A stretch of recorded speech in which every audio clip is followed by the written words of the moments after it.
Olá, eu sou Maurício Piscin. Está no ar o Agro Agora Cast, conexões que cultivam o futuro.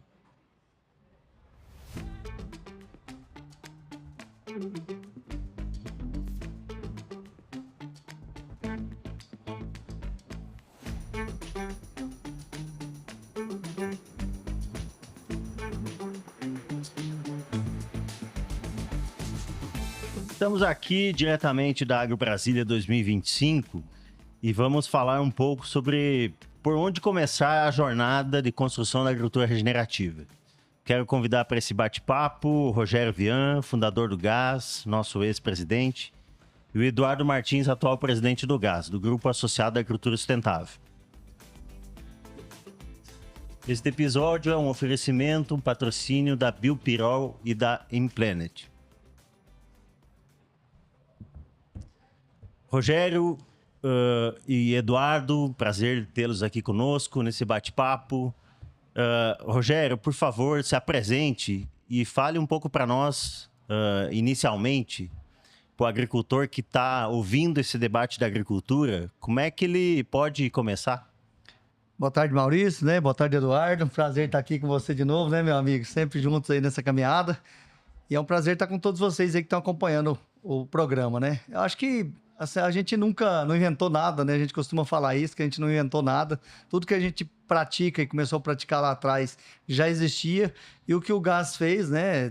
Que foi, eu acho que o maior mérito nosso, foi justamente escalar isso, né? Como que a gente escala isso? E, claro, quando a gente começou lá atrás, em 2006, os primeiros trabalhos aí com biologia, né, trabalhando com os biológicos, a gente não imaginava que teria tanta progressão, teria tanto impacto igual hoje em dia, né? Lá atrás, a gente começou por uma necessidade, né? A gente estava em torno do Parque Nacional das Emas, tinha todo um problema com a zona de amortecimento, a gente não poderia usar mais químicos a partir daquele momento e a gente teve que inovar. Tipo assim, daquela época, para um negócio que a gente ainda era muito cru, né? Era muito. Não existia praticamente nada de uso de biológico em larga escala. Existia na agricultura familiar, na agricultura de pequena escala. Então, esse foi um trabalho que a gente começou lá atrás, sem grupo, sem nada, foi só a gente mesmo começando sozinho, e que mais tarde a gente começou a trazer o pessoal para discutir, né? Claro que veio com a internet, né? Veio com os grupos de WhatsApp, isso facilitou demais a comunicação, naquele tempo nem internet tinha direito, né, Eduardo? Então, assim, foi um trabalho realmente que a gente começou para o quê? Que hoje é o grande dor do produtor, reduzir custo. Né? Hoje a maior dor do produtor rural, hoje da maioria das atividades, é o custo.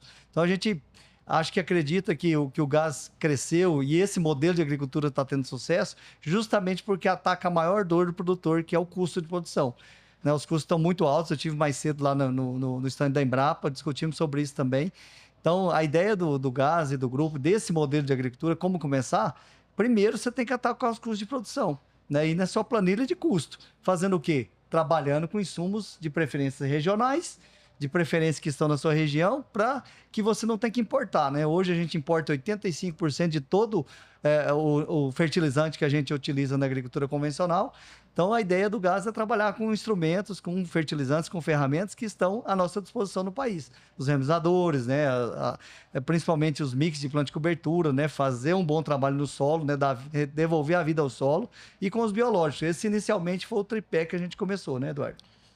Legal, legal, Rogério. Eduardo, por favor, se apresente, fala um pouco da sua trajetória.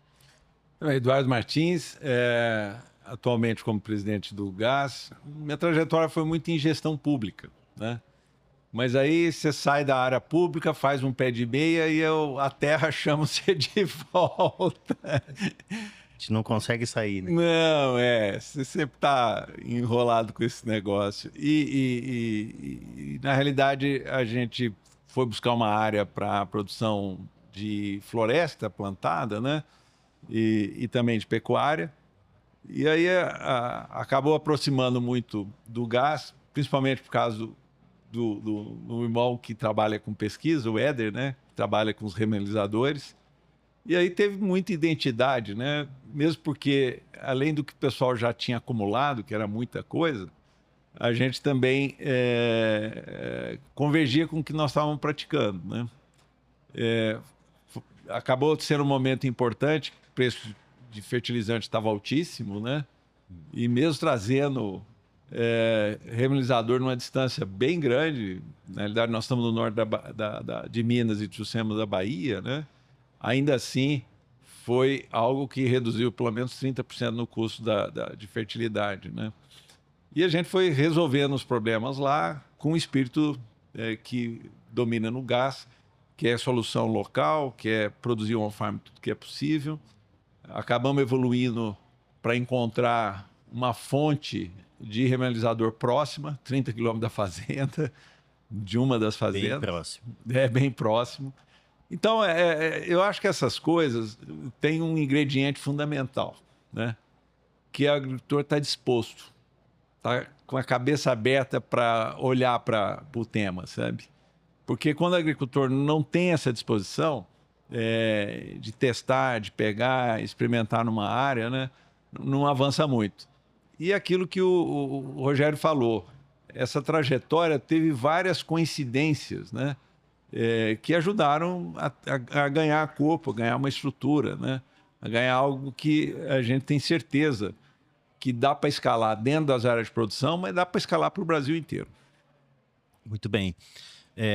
Eu estava pensando aqui, porque o gás surgiu com essa discussão da agricultura sustentável, né? Uhum. E essa discussão evoluiu. Hoje, nós do gás, né, fizemos todo o debate da agricultura regenerativa, né? Como é que a gente explica isso?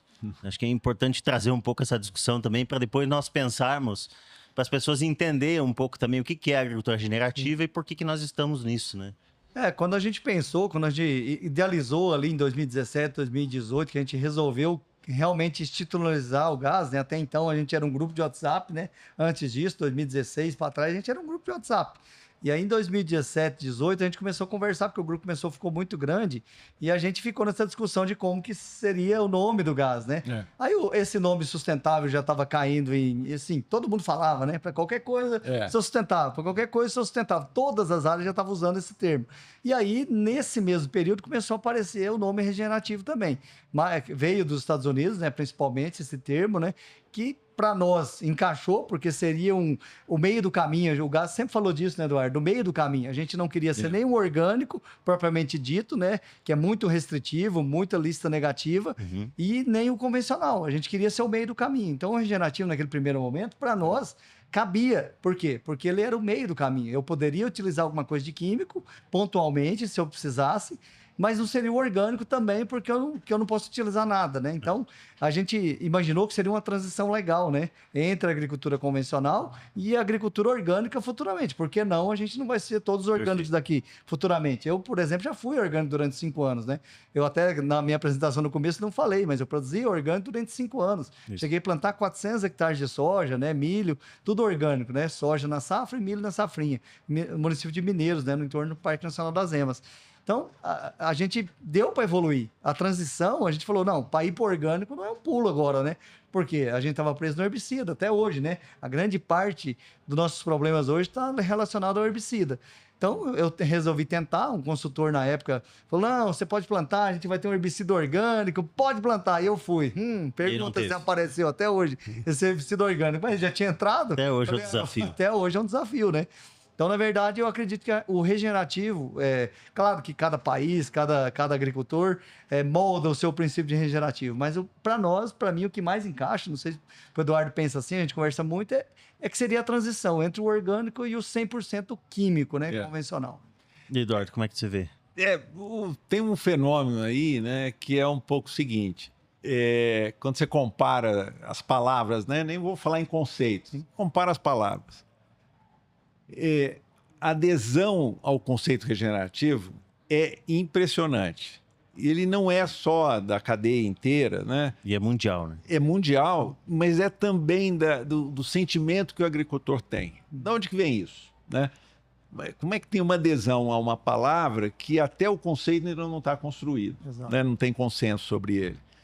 No fundo, primeiro, as pessoas sabem que é necessário, a gente precisa ter uma substituição do modelo convencional, do modelo da agricultura industrial que a gente tem aí há 80 anos. Esse é bem claro. Sim. É bem claro também que essa agricultura deixou um monte de coisas negativas que a gente precisa tratar e cuidar, né? E é interessante que o regenerativo ele tem um outro sentido. Porque quando eu falo sustentável, eu vou ter que trabalhar, fica coisa do futuro. Quando eu falo regenerativo, em seguida eu já começo a falar de prática. Dia do presente, né? Tem que fazer. E agricultura, se eu não faço, que adianta? Né? Exatamente. Então, mas isso é suficiente? A gente acha que não, né, Rogério? A gente acha que nós precisamos chegar no entendimento de regenerativo que atenda o Brasil, né? Que atenda a nossa condição tropical. Né? Porque, mas por que tem que ter tropical? Não, tropical é diferente. E quando a gente fala de regenerativo, ser tropical significa ser mais responsivo. Porque tem solo mais profundo, porque tem a possibilidade de você ter uma produção primária que você não vai encontrar em outra região que não seja as tropicais, com mais umidade. 2, 3 safras ao ano.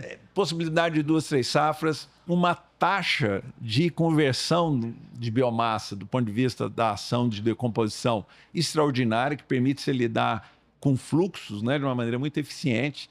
Então, e mais, né, que eu acho que é a grande contribuição que o gás pode oferecer, dizer, ó, funciona. Nós não precisamos ficar discutindo se funciona ou não funciona. Está demonstrado. Está escalado do ponto de vista de áreas grandes. Mas não é só para área grande, atende os médios, atende o pequeno também, e atende todas as culturas. Né? Então, isso tudo, eu acho que acaba compondo esse conceito do regenerativo. E no final é o seguinte, o caminho é regenerativo, mas a destinação é da sustentabilidade. Perfeito. Exato. Sustentável é a ideia de uma amplitude maior, né? Isso. Sim. O regenerativo mais no sentido da prática, do fazer. Eu acho que é como o Eduardo falou também, é mais do presente e do futuro. Sustentável você tem que ser sempre. Isso. O regenerativo tem que ser agora. Mas aí, antes de nós entrarmos um pouco na ideia do roteiro, tipo, o agricultor que está pensando nisso, está captado pela ideia e como é que ele começa, eu queria perguntar o seguinte, tá, mas nós não corremos um risco de sofrer o mesmo problema que o termo sustentável sofreu? Todo mundo é sustentável? Daqui uns dias todo mundo é regenerativo? Como é que nós estamos tratando isso no gás? Sim. Eu acho que sim. Eu acho que é por isso que a agricultura é interessante, né? Porque os termos vão mudando e não importa, na verdade, o termo no final das contas, né? Importa o que nós estamos fazendo. Importante é o que nós estamos fazendo realmente. O nome pode mudar várias vezes. A gente já está falando em modelo integrativo. Daqui a pouco a gente vai estar falando de regenerativo, integrativo, ou só integrativo, que integra todas as coisas. Então a gente não tem muito isso. Isso é como o gás, né? Se falava inicialmente que é gasoso, né? É o termo. Gasoso, ótimo. Daqui a pouco ele vai ser. Não tem nada de errado no nome. E até porque não tem um conceito formado. Você pode perguntar o conceito de regenerativo para vários agricultores, não vão saber falar o mesmo conceito, né? Para cada um é diferente. A vantagem do regenerativo, que o Eduardo comentou muito bem, é isso. O regenerativo é regenerar. Então, a gente parte de um pressuposto que a gente tem que realmente arrumar alguma coisa que a gente estragou. A gente fala, mas a gente faz plantio direto, né? Não sei o quê, a gente evoluiu tanto, né? Tudo bem, mas a gente ainda usa uma carga de químicos muito grande. A gente usa muito herbicida, né? Que é um problema sério. A gente está ainda usando muito fungicida, muitos cidas da vida. Então, tudo isso é regenerar. Como é que está nosso solo? Nosso solo realmente tem vida? Como é que a gente está mexendo com essa questão do solo? Você pega a maioria dos solos aí, não tem minhoca, não tem... A própria compactação, né, Eduardo? A maior comprovação que a gente não está regenerando o solo é a compactação. Que é o maior problema hoje. De 10 produtores, 11 tem problema com compactação. Porque não está tendo regeneração. Não está tendo vida, né?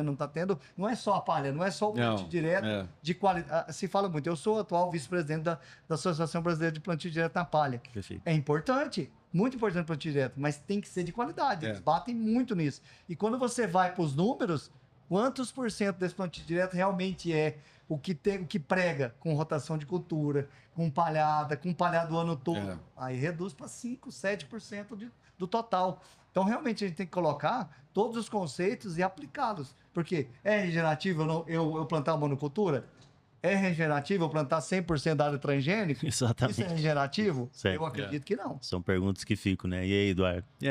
Não, eu acho que tem uma história do regenerativo também, que a gente acaba tendo dois desafios. Um é resgatar um pouco a herança que 80 anos, né, e dependendo da região, algumas décadas deixaram com a agricultura convencional, né? Eu tenho que restaurar, recuperar aquilo. Mas eu acho que o regenerativo ele ajuda também numa lógica do ciclo, porque nós trabalhamos com monocultura, nós trabalhamos com áreas grandes e não tem como, isso tem um impacto, sim, mesmo que eu trabalhe com todas as possibilidades de recursos que eu tenho. Isso. E a gente, na realidade, precisa regenerar a cada ciclo. Exatamente. Né? Pega, por exemplo, eu estou com o meu solo incrível, está muito bom, mas passou uma safra, eu vou ter que chegar ali e fazer uns ajustes. Então, eu acho que o regenerar ele vai ser algo que eu recupero o básico, né? Crio uma condição quase que de construção de ambiente para essa produção diferenciada e depois eu vou ter que ficar fazendo ajuste fino. E aprender esse ajuste fino, saber o que é relevante é muito importante. E acho que tem algo que nós precisamos também firmar, né? E talvez o regenerativo, nesse sentido, seja melhor explicado pelos resultados do que pelos conceitos anteriores. Né? Eu melhorei carbono no solo, esse carbono está conseguindo ter funcionalidade, gerar agregado dentro do solo, eu estou conseguindo manter o solo aerado, sem impedimento, né? Eu estou tendo no solo uma possibilidade de qualidade de superfície e de compostos orgânicos que tem a possibilidade de reservar água, guardar água, né? Guardar água de uma forma extraordinária que triplica minha resiliência ao estresse hídrico, né? Ou ao excesso de água, né? Porque a compactação, quando tem excesso, reduz o oxigênio no solo e a cultura sofre do mesmo jeito. Sim. E essas variedades produtivas são muito pouco resilientes a isso, né? Exatamente. Eu consigo pegar a minha área de produção e integrar ela com um remanescente natural que eu tenho, que eu sou obrigado pelo Código Florestal, e eu estou tendo o serviço dos inimigos naturais, dos polinizadores para o meu sistema, né? Eu tenho uma racionalidade do ponto de vista de lidar com praga e doença, e essa racionalidade, eu não estou preocupado com insumo, mas eu estou preocupado com o ciclo dos meus problemas e como é que eu ataco esses ciclos, né? Então, eu acho que a construção que a gente precisa fazer é muito nesse sentido, né? E aí, o que eu estou entregando, né? Se eu estou diminuindo a quantidade de pesticida, não é só para mim, não é só para quem está trabalhando na lavoura, né? Não é só para o rio que passa ali, não é só para a contaminação que está indo no que eu estou produzindo, entendeu? É uma contribuição muito mais ampla, muito mais significativa. Então, eu acho que a gente precisa perseguir essas coisas, né? E ter uma construção cada vez mais consistente do ponto de vista dessas práticas. Maravilha. Agora você levantou questões assim mais sistêmicas, mais macros, que é interessante observar e planejar a partir da propriedade para fora dela, né, Eduardo? Voltando agora para o agricultor. Aquele lá que está nos ouvindo, ou que já ouve esse negócio da agricultura regenerativa, porque tá todo mundo falando, né? Agricultura regenerativa, bambambam da vez, tal, mas como é que faz? Porque na prática, eu sou agricultor, sei como é que é. Na prática é mais difícil. A pessoa que vê uma folha da soja furada, um furinho de lagarta, já se apavora e toca inseticida, né? Como é que começa? Né? Como é que a gente pode começar, Eduardo, Rogério? Sim.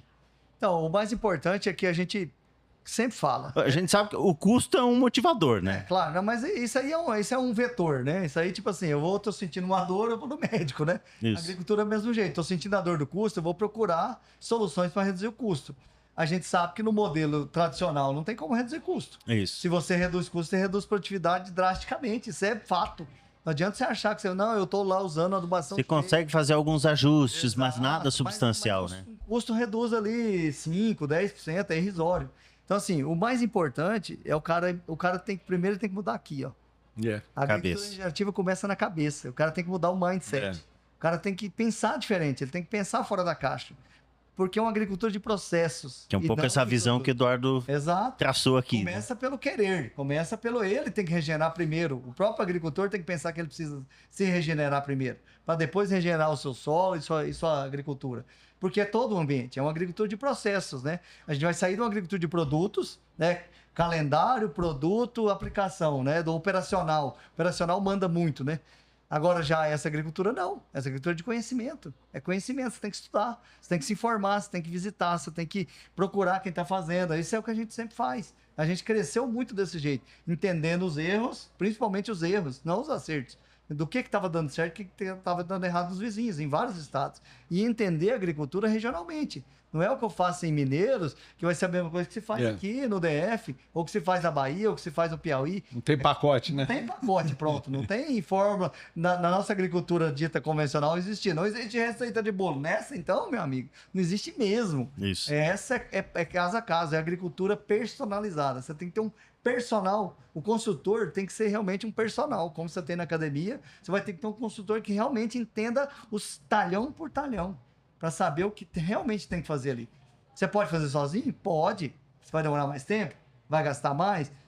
Hoje é um grande problema. A gente não tem... Gostaria de ter muito mais consultores, né? Que entendam do todo. Porque não é uma agricultura de entender de soja, né? Hoje a agricultura... Não, eu sou especialista em soja, eu sou especialista em algodão, eu sou especialista... Não, você tem que entender do todo. E aí, profissionais que entendam do todo...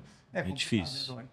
Né, a gente... Eu não sei, talvez a gente tenha um processo meio geral. A gente, quando vê essas coisas, fica tentando encontrar um padrão, né?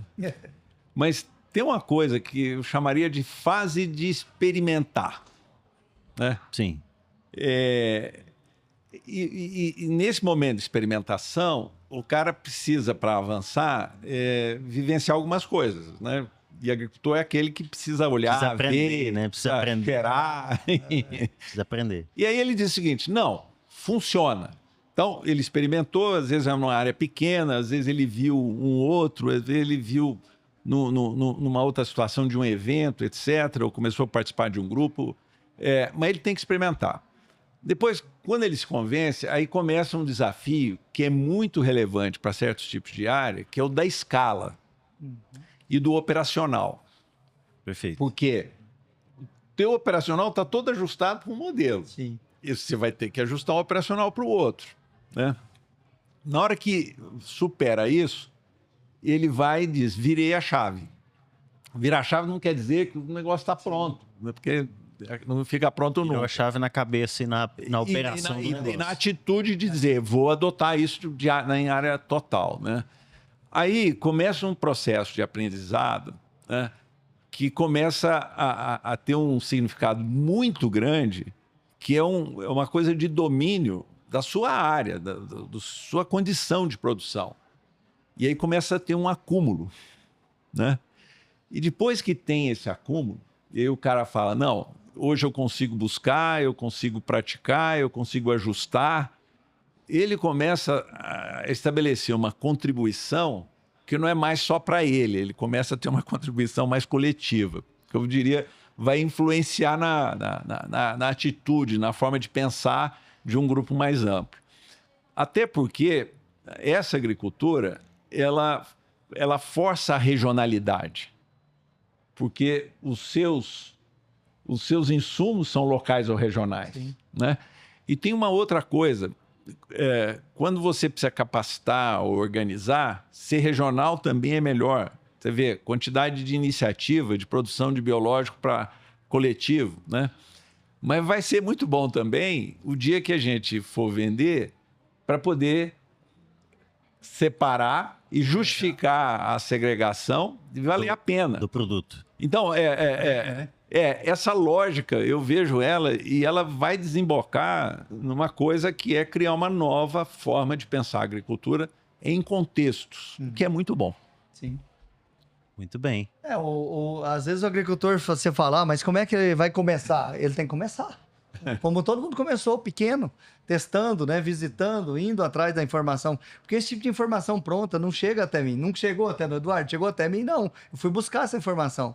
Porque o que tem hoje, vamos falar bem a verdade, o que existe hoje na academia, que existe hoje nas universidades, nas Embrapa, vamos falar de tudo, todos os centros de pesquisa. É o sistema que a gente importou, é o sistema cartesiano, que divide, é tudo dividido em caixinhas, né? A caixinha da fitopatologia, a caixinha da fisiologia, a caixinha da fertilidade, e esse modelo não tem nada a ver. Esse modelo é de tudo, você tem que entender um pouco de tudo. Qual que foi que está sendo o nosso grande desafio no programa Regenera Cerrado? Os pesquisadores de várias áreas, cada um tentando identificar na sua área o porquê que está dando resultado. E não é assim, é o todo. É o todo. Quando eu somo as ferramentas, os manejos melhoram. Não é separado, não existe bala de prata. Não é o remdizador, não é o biológico, não é o Yamakawa, não é o soil food web. É o conjunto, não é a compostagem. Quanto mais você soma os conjuntos, e aí vai depender de cada área, de cada ambiente, com 900 milímetros de chuva, o que você pode fazer? Isso. 1.800 milímetros de chuva você pode fazer. É areia, é cascalho, né? Então, cada realidade. Eu até, ouvindo o Eduardo uns dias desses, o Eduardo falava assim, olha, depois você pode complementar, Eduardo. Nós temos que olhar cada caso e entender onde é que é o fator limitante daquela produção. Ali é um bom local para começar. Resolver aquele fator limitante. Né? Por exemplo, compactação. Então, você tem que tomar as medidas para resolver aquela compactação. Nós, no nosso manejo biológico, a gente tem alternativas biológicas, inclusive, né? Sim. A questão do custo. Bom, tua dor mesmo é mais o custo.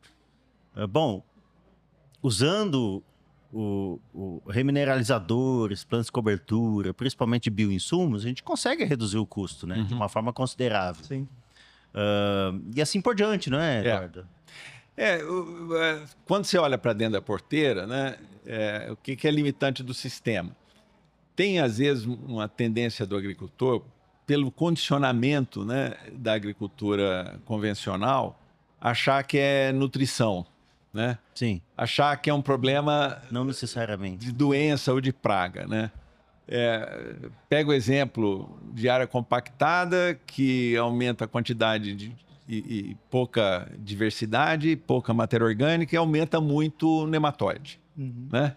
Aí o cara fala, preciso resolver o nematóide. Resolver o nematóide é complicado. Né?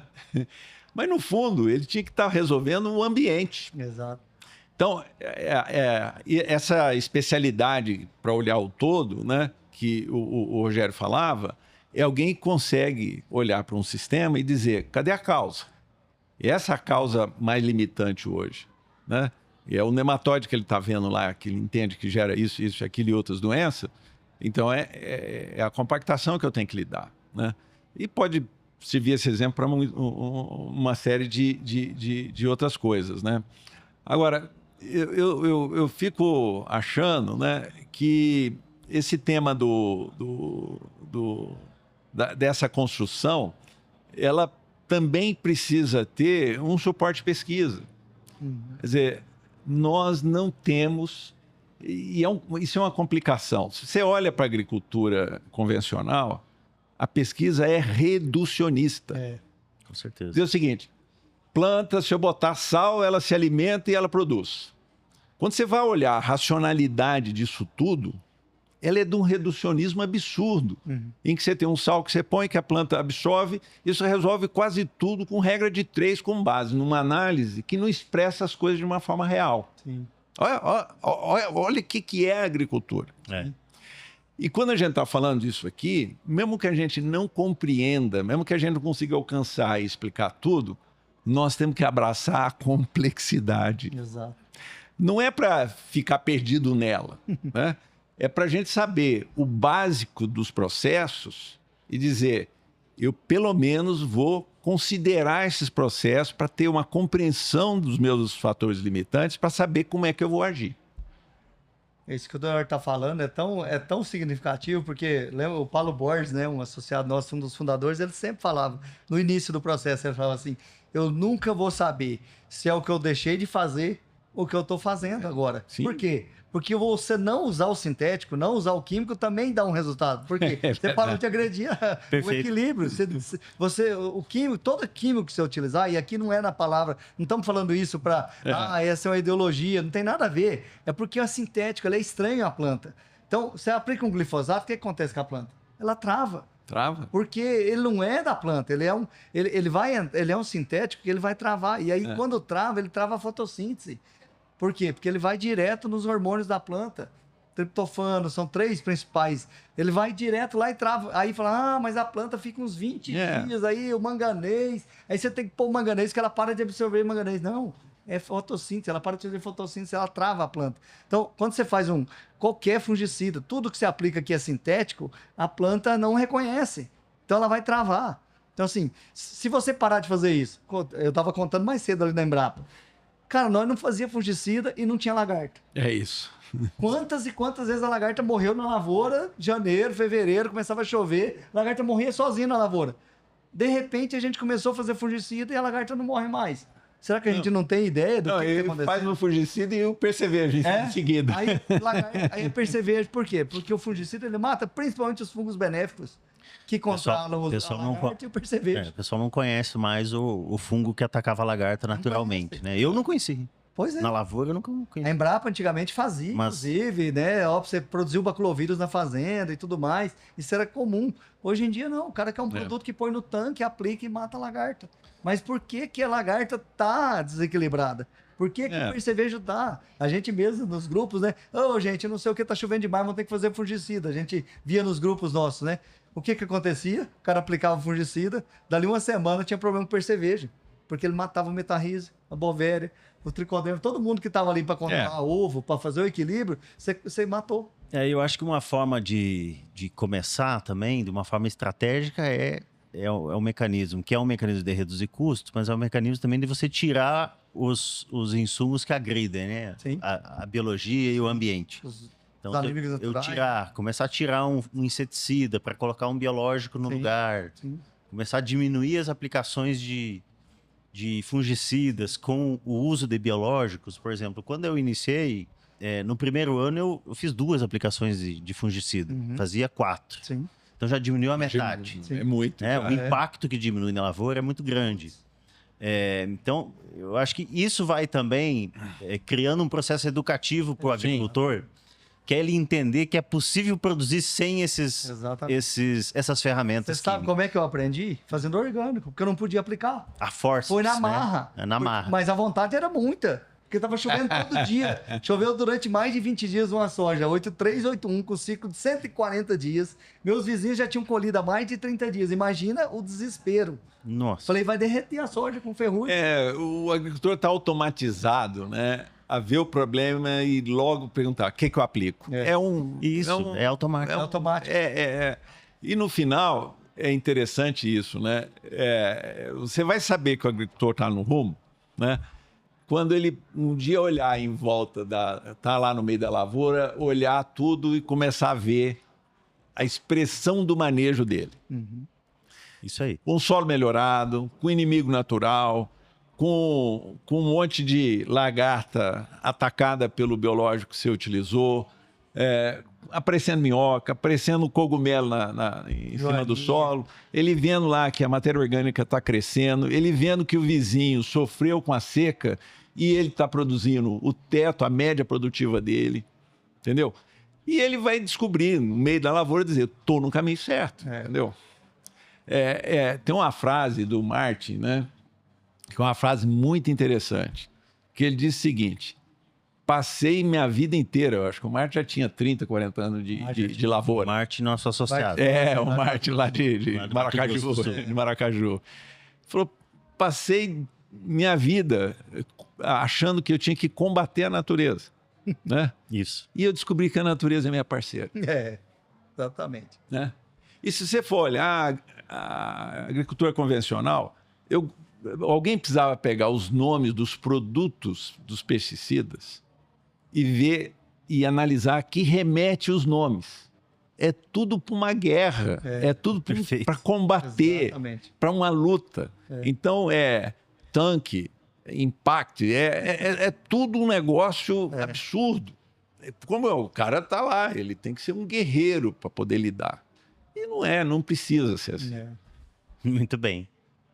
Eu acho que é uma mudança grande, no mínimo 180 graus, né? Não tem jeito. Você continua, tipo assim, você vai ter que falar assim, vou ter que ir experimentando, vou ter que tirar. Mas só que você tem que ter muita coragem, porque o que tem de fora te pressionando, o terrorismo que existe, Demais. para você aplicar, antigamente tinha um negócio de falar que aparecia ferrugem, né?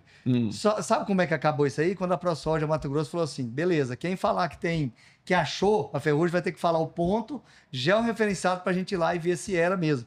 Então, quando o cara falava, apareceu ferrugem em tal lugar, bate um desespero, o nego saía comprando fungicida e aplicando a torta e direita. Aí a ProSoja falou, não, agora vocês vão ter que falar onde é e a gente vai lá coletar para realmente ver se é o fungo da ferrugem mesmo. Parece que sumiu a ferrugem da noite pro dia. Tipo assim, entendeu como é que era o negócio? Então, assim, você acaba entrando no oba-oba. O agricultor vai no efeito manada. Sim. E quem não perdeu com a ferrugem, igual eu perdi lá em 2004, 2005, como a maioria de nós agricultores chegamos a perder lavouras inteiras. Olha a história do Cassiano lá na Bahia. Como é que o Cassiano quebrou? 2002, 2003. Plantava 11 mil hectares, a ferrugem derreteu as lavouras dele. Derreteu. É muito impactante. É muito impactante. Então, como é que você fala pro produtor ele não aplicar o fungicida? Sendo que tá todo mundo falando, aplica, senão você vai perder. Aplica aí, você tem boleto para pagar, você tem não sei o que, você tem as empresas, você tem um monte de coisa. Você fala, meu Deus, eu vou aplicar. É um seguro. Mas como é que você aplica um fungicida preventivo sem a doença? Sim. E não se faz levantamento. Eu acho que são as duas coisas assim também, né? Nós trabalhamos com... inclusive orientações a associados e pessoas que estão junto conosco e tal, para mudar o manejo. A pessoa tem a gente chamava do nível de cagaço, né? Qual é o teu nível de cagaço para começar a abandonar esse tipo de manejo? Mas eu acho que é importante deixar claro que toda mudança de manejo ela tem que ser um processo evolutivo. Bem orientado, evolutivo, a partir de um diagnóstico da lavoura, do processo, né? Bem seguro. Monitoramento. Bem monitorado. Diagnóstico, né? Com seguro.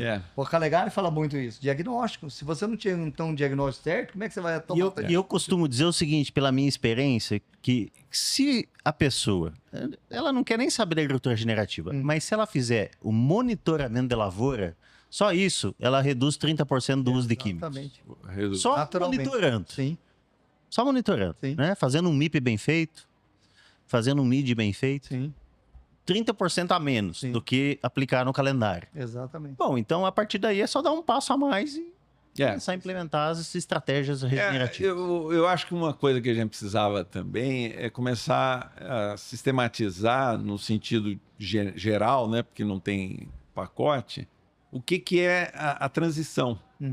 A gente pode fazer uma transição muito segura, fazendo a redução bem lenta. Alguns são mais afoitos e fazem de uma forma mais rápida, né? Mas essa noção de que a transição pode se dar, que ela pode ser segura e que você, quando precisar, vai ter o recurso dos insumos convencionais, que é uma garantia, né? E saber tomar a decisão é algo que a gente precisa consolidar, né? Nós precisamos incutir a mentalidade para quem se dispõe a saber que tem condição de ser seguro e ser de uma forma gradativa e tranquilo. Eu acho que é importante também a experiência, né? O encorajamento, né? Porque a gente, quando falava lá no início do gás, a gente falava, isso aqui é igual catitu fora da manada. Você vira comida de onça. Então, quanto mais gente você tiver, mais gente você trocar ideia, informação e encorajar o outro a começar a mudar, isso é importante. Não é fácil, não. Falar que não é não. Não é não. Porque eu sofri muito no início, todos que começaram lá no início, que não tinha muita informação, muita gente para visitar, a gente teve muito sacrifício, perdeu produtividade inicialmente e tudo mais. Hoje está muito mais fácil. Hoje, com a informação, hoje tem muita informação, tem muito conhecimento e tem muito lugar para visitar. Hoje você fala assim, eu vou visitar 50 produtores no Brasil que estão fazendo isso, você visita. Em vários estados. Eu acho que hoje é bem importante isso, ver experiências, né? Ver referências concretas. E aí o cara vai comparar, não, isso aqui dá certo na minha propriedade, isso aqui não dá. Porque o principal cliente que você tem que convencer é o seu funcionário. É o primeiro que você tem que convencer. Se o seu funcionário não quiser... Maurício? Vocês sabem disso. Perfeito. Se o seu funcionário não comprar a ideia, meu amigo, acabou. Nada funciona. Nem a plantadeira planta. Se ele não quiser. Não, eu não gosto dessa cor, não vai plantar. Quando eu comecei a implementar o uso de biológicos e tal, aí tinha um funcionário meu que ficou meio assim, né? Não tava pagando para ver. Na colheita, que ele era o colhedor, ele disse o seguinte: Maurício, eu vi a diferença onde nós aplicamos e onde nós não aplicamos. Agora eu acredito que dá certo. Eu disse, pronto, ganhei o cara, então agora vai. Aconteceu comigo em recuperação de pastagem. Exemplo, mas não vai funcionar nunca, mas não vai dar, e que não sei o quê. A hora que a pastagem estava lá, viçosa, bonita, eu não acreditava. Aquele biológico faz um milagre. Funciona, então funciona. Então funciona. É legal, gente. Acabou nosso tempo, Já? agradeço a participação de vocês. Rapidinho. Este é mais um episódio do nosso podcast, Agro Agora Cast, cultivando conexões para o futuro.